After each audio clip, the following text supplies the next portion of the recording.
حضرت نوح علیہ السلام کی اولاد میں ایک بہت ڈومیننٹ پرسنالٹی پیدا ہوئی، ان کا نام عاد تھا، انہی کے نام کے اوپر یہ قوم عاد جس میں شرک کیا عقائد آگے، تو اللہ تعالیٰ نے ان کی طرف ہود علیہ السلام کو پیغمبر بنا کے بھیجا۔ وَإِلَىٰ عَادٍ أَخَاهُمْ هُودًا، اور ہم نے قوم عاد کی طرف ان کے بھائیوں میں سے ہود کو بھیجا۔ بھائیوں سے مراد انہی کی اسی قبیلے میں سے، اسی اسپیشی میں سے، تاکہ وہ کوئی ان کو اس طرح ایکسیپٹ نہ کریں کہ یہ کوئی باہر کا آدمی ہے، ورنہ تو ایکسیپٹیبلٹی نہیں ہوگی۔ قال یا قوم اعبدوا اللہ، انہوں نے بھی وہی بات کی نوح علیہ السلام والی، اے میری قوم عبادت کرو اللہ کی، ما لکم من الہ غیرہ، تمہارا کوئی معبود نہیں ہے سوائے اس اکیلے اللہ کے، افلا تتقون، کیا تم ڈرتے نہیں ہو؟ قال الملأ الذین کفروا، پھر آگے جی سردار کھڑے ہو گئے اس قوم کے کفر کرتے ہوئے، من قومہ، ان کی قوم میں سے، انا لنراک فی صفاحۃ وانا لنظنک من الکاذبین، وہ کہنے لگے کہ اے ہود، ہمیں تو لگتا ہے تم بہت نادان ہو، بے وقوف ہو، اور ہمیں تو یہ گمان ہے کہ تم جھوٹے ہو، یا تو تمہیں سمجھ نہیں کسی بات کی، یا تم یہ نعوذ باللہ مکاری کر رہے ہو، تم جھوٹے ہو۔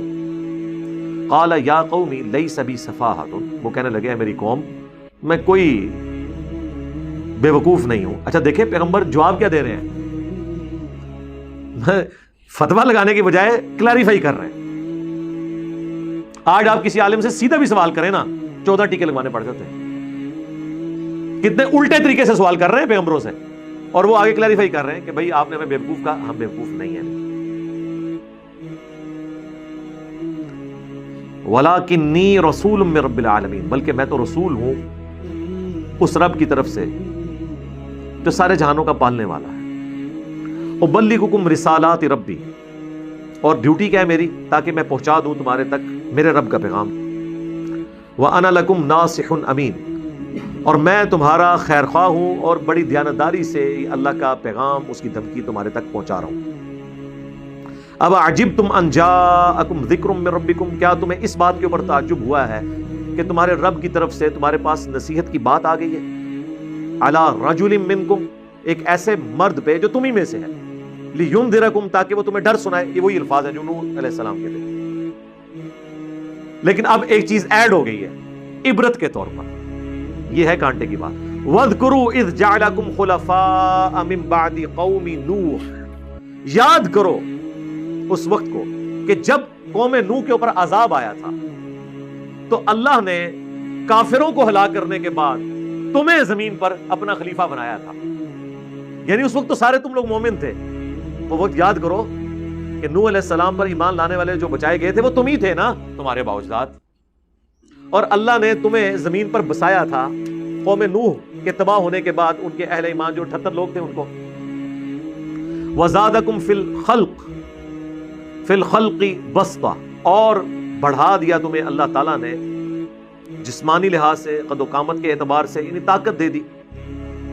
فَاذْكُرُوا آلَاءَ اللَّهِ لَعَلَّكُمْ تُفْلِحُونَ، تو یاد کرو اس اللہ کو، اس کی نعمتوں کو، تاکہ تم کامیاب ہو سکو۔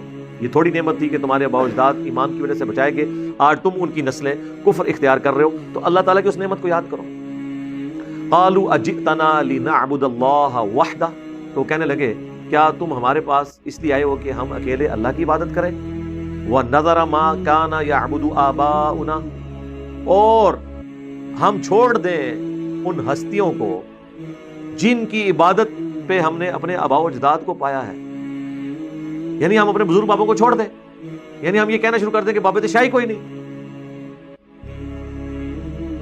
فَأْتِنَا بِمَا تَعِدُنَا إِن كُنتَ مِنَ الصَّادِقِينَ، اگر تو سچا ہے نا تو لے آ وہ عذاب جو تو ہمیں وعدہ دیتا ہے، اگر تو سچا ہے تو۔ اب ظاہر ہے کہ عذاب لانا تو پیغمبر کے اختیار میں نہیں ہوتا، پیغمبر تو صرف دعوت دیتا ہے، اللہ ڈیسائیڈ کرتا ہے کہ اس قوم کا ٹائم کب پورا ہوگا، وہ پیغمبر کو بھی نہیں بتایا جاتا، ورنہ تو ظاہر ہے پیغمبر کے لیے وقت گزارنا مشکل ہو جائے۔ مجھے بتائیں نوح علیہ السلام کو اگر اللہ تعالیٰ بتاتا کہ 950 سال کے بعد یہ سب کچھ ہونا ہے، وہ 950 سال تو ان کے لیے 9,500 سال بن جانے تھے، کیونکہ انتظار کا تو ایک ایک لمحہ کتنا مشکل ہوتا ہے۔ ہمیں کوئی بتاتا کہ جی آپ کی یہ دعوت کو جو عروج ہے 2021-22 میں جا کے ہوگا، 2008 میں جب کام شروع کیا تھا تو یہ 14 سال جو ہے یہ 1400 سال کے برابر ہوتے ہیں ہمارے لیے. انسان فوراً رزلٹ اورینٹیڈ ہوتا ہے. ابھی تو انشاءاللہ بہت منازل باقی ہے انشاءاللہ تعالیٰ. تو اس لیے اللہ تعالیٰ اس کا فیصلہ جو کرتا ہے وہ پیغمبروں کو یا دین کا کام کرنے والوں کو نہیں بتاتا. صحابہ کو نہیں پتا تھا کہ دین کا غلبہ حضور کی زندگی میں ہونا ہے یا بعد میں ہونا ہے. اسی لیے تو حضرت عمر نے تلوار اٹھا لی تھی حضور کی وفات کے اوپر, کیونکہ وہ سمجھتے تھے کہ ابھی رومن اور پرشین امپائر گری نہیں ہے اور اللہ کے نبی کا وعدہ ہے. قرآن میں اللہ نے وعدہ کیا ہے وَالَّذِي أَرْسَلَ رَسُولَهُ بِالْهُدَىٰ وَدِينِ الْحَقِّ لِيُظْهِرَهُ عَلَى الدِّينِ كُلِّهِ. تو انہوں نے یہی اجتہاد کیا جس طرح موسیٰ علیہ السلام 40 دن کے لیے کوہ طور پہ گئے تھے پھر واپس آ گئے تھے, تو نبی علیہ السلام بھی واپس آ جائیں گے.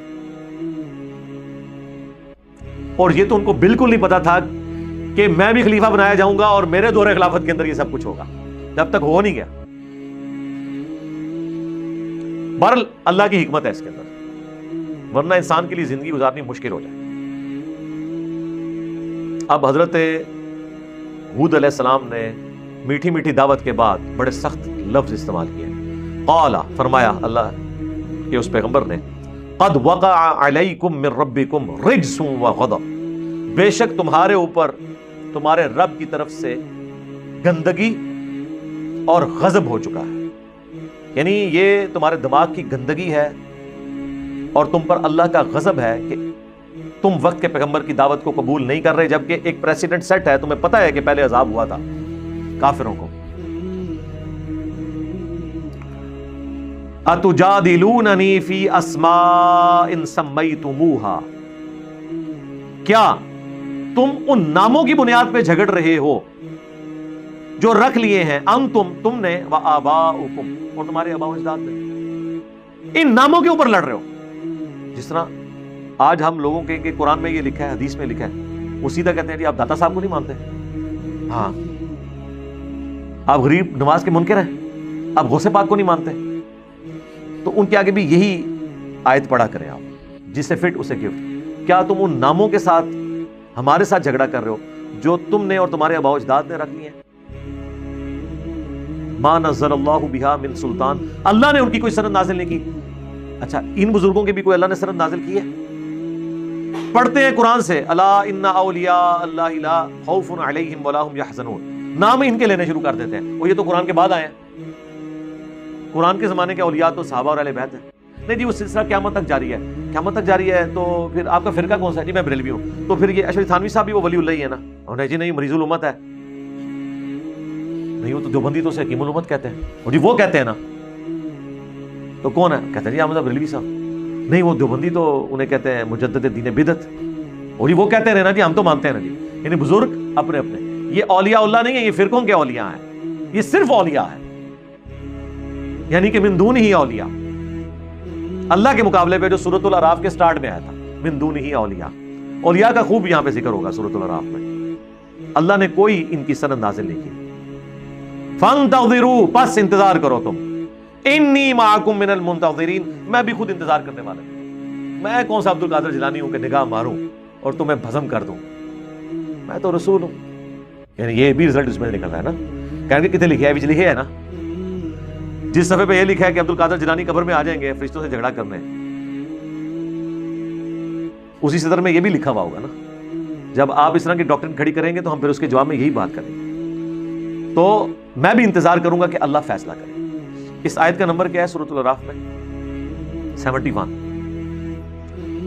71 بی جو میں نے ریکارڈ کرایا تھا نا, اس میں نے یہی آیت پڑھی تھی, اور میں نے اسی آیت کی نسبت اس لیکچر کو دی تھی, انڈیا اور پاکستان کے بزرگوں کی 19 گستاخانہ عبارات کا تحقیقی جائزہ.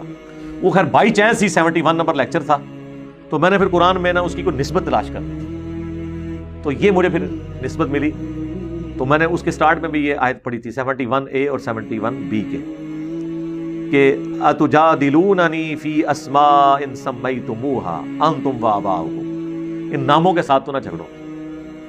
تو خیر اس کے بعد پھر میں نے آپریشن کیا ان ناموں کا, اور رزلٹ آپ کے سامنے ہے. اللہ کے فضل سے وہ کینسر ختم ہو گیا, اللہ کا شکر ہے. فَأَنْجَيْنَاهُ وَالَّذِينَ مَعَهُ, تو نجات دی ہم نے حضرت ہود کو اور ان کے ساتھیوں کو, برحمت منا, اس رحمت سے جو ہماری طرف سے خاص تھی, وَقَطَعْنَا دَابِرَ الَّذِينَ كَذَّبُوا بِآيَاتِنَا، اور کاٹ کے رکھ دی ہم نے جڑ ان لوگوں کی جو ہماری آیات کو جھٹلایا کرتے تھے، وَمَا كَانُوا مُؤْمِنِينَ، اور جو ایمان لانے والے، بات ماننے والے نہیں تھے۔ اللہم احسن عاقبتنا فی الامور کلها واجرنا من خزی الدنیا وعذاب الآخرہ، رضیت باللہ ربا وبالاسلام دینا وبمحمد نبیا، اللہم من احییتہ منا فاحیہ علی الاسلام ومن توفیتہ منا فتوفہ علی الایمان، آمین۔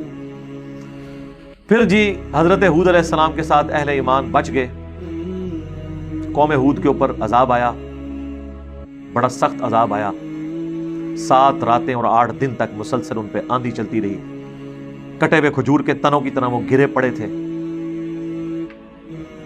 کیسے وہ لاشیں بکھری پڑی ہوئی تھی ان کی۔ اہل ایمان بچ گئے، اب دنیا میں صرف اہل ایمان ہی ہونے چاہیے تھے، لیکن وہی پھر سائیکل ریپیٹ ہوا۔ تاریخ اپنے آپ کو دہراتی ہے، حق اور باطل کی جنگ کشمکش جاری رہتی ہے۔ پھر اس امت کے اندر وقت گزرنے کے ساتھ ساتھ مشرکانہ اوہام، شرکیہ ایکٹیویٹیز، دنیا کی محبت کے غلبے کی وجہ سے، شیطان کے انفلوئنس کی وجہ سے، نفس کے غلبے کی وجہ سے آنا شروع ہوئی، پھر 2 پارٹیاں بن گئی۔